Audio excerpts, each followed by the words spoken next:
it's gonna be a crazy event. Yeah. It's gonna be crazy. It's gonna feel like back in the day boxing. I feel as though it's like bringing that back in the day feeling of boxing back. It's a 50-50 fight. Gervonta Davis has finally spoken openly about the possibility of facing Shakur Stevenson in the ring. When discussing the matchup, Davis admitted that it would be a very close fight and described it as a 50-50 battle. At the same time, Tank made it clear that he still sees himself as the main attraction in boxing today, confidently claiming that he is the true face of the sport. On both sides. If you think about it, you get nervous just thinking about it. You know what I mean? But it's who won it more? Who's really like deep down that guy? Who's gonna reach deep in that bag and make it happen? Yeah. On top and say, great career. I'm still young. Let me enjoy the rest of my life. Yeah, I probably bow out and just enjoy the rest of my life. Just more so of the fact that I want to like push other people. I mean, I feel as though once I like accomplish my goals, I feel as though like, all right, I don't wanna like, not saying Floyd do that, but just I don't wanna overshadow like other people that's coming behind me. Type stuff. I wanna be able to like push them forward. Like it's your time. You know what I mean?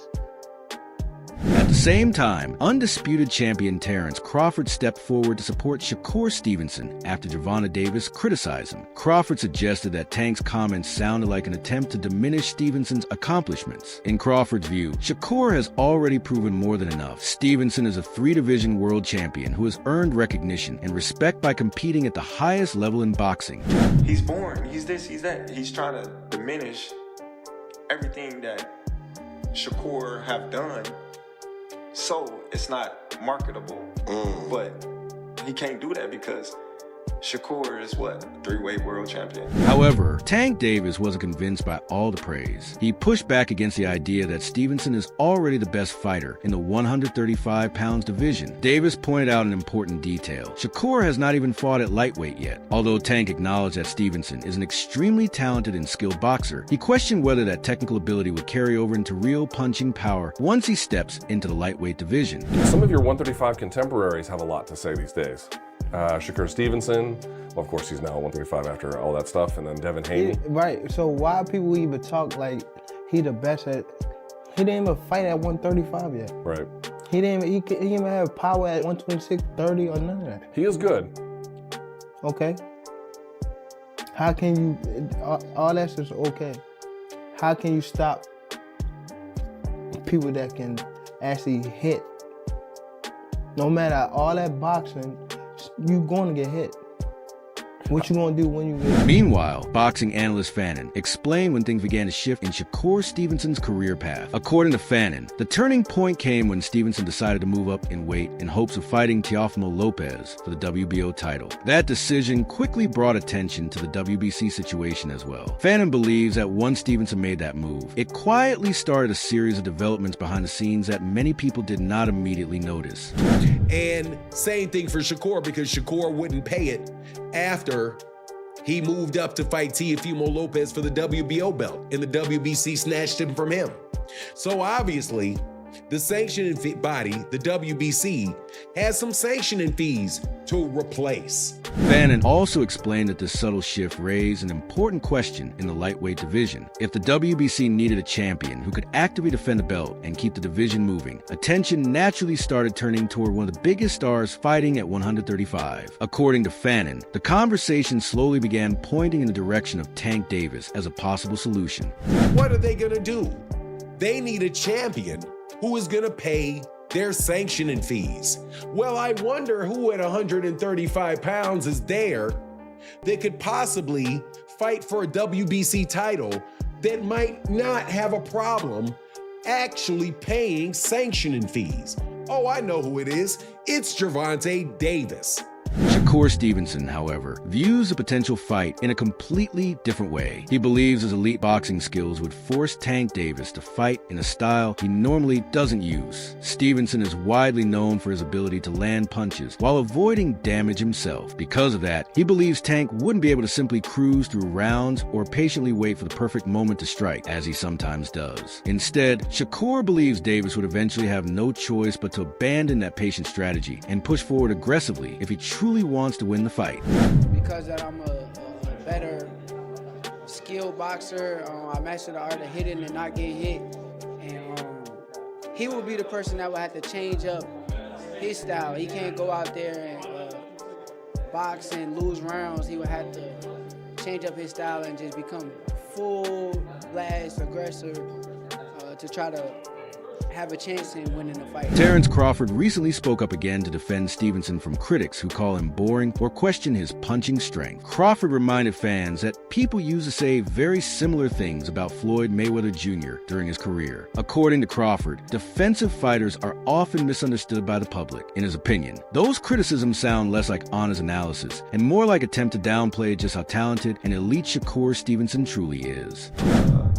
People may call him boring.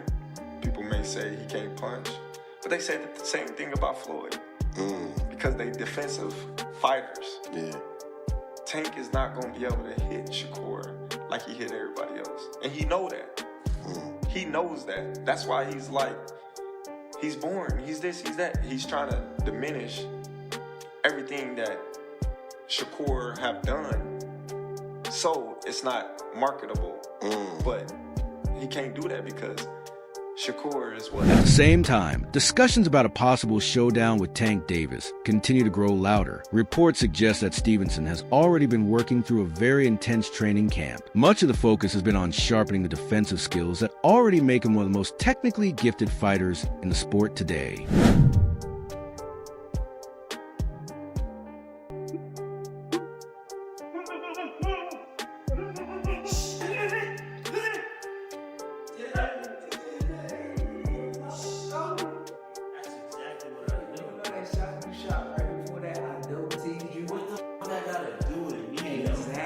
A huge part of Shakur's preparation has been centered on endurance and movement. His training camp reportedly includes extremely demanding cardio workouts, fast-paced agility drills, and rapid pad sessions designed to keep his reactions sharp for 12 strategic rounds. His team has placed a strong emphasis on speed, timing, and ring IQ. These qualities allow Stevenson to control distance, set the pace of the fight, and position his opponents exactly where he wants them inside the ring.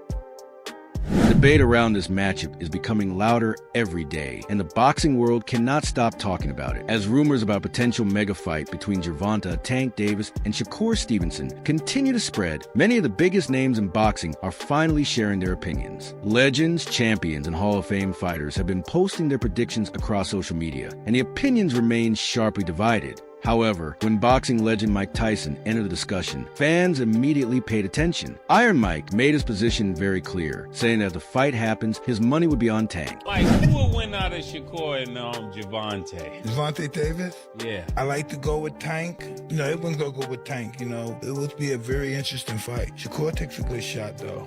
He's a specialist. That's why some fights that he doesn't look good in, because he's so superior. He is boring watching sometimes. But he's a specialist. He knows what he's doing. He's hard to beat. To bring out the best in Shakur, you got to pressure him like Tank. Tank will bring out the best of him, and we'll see a great fight. Tank is just a monster right now.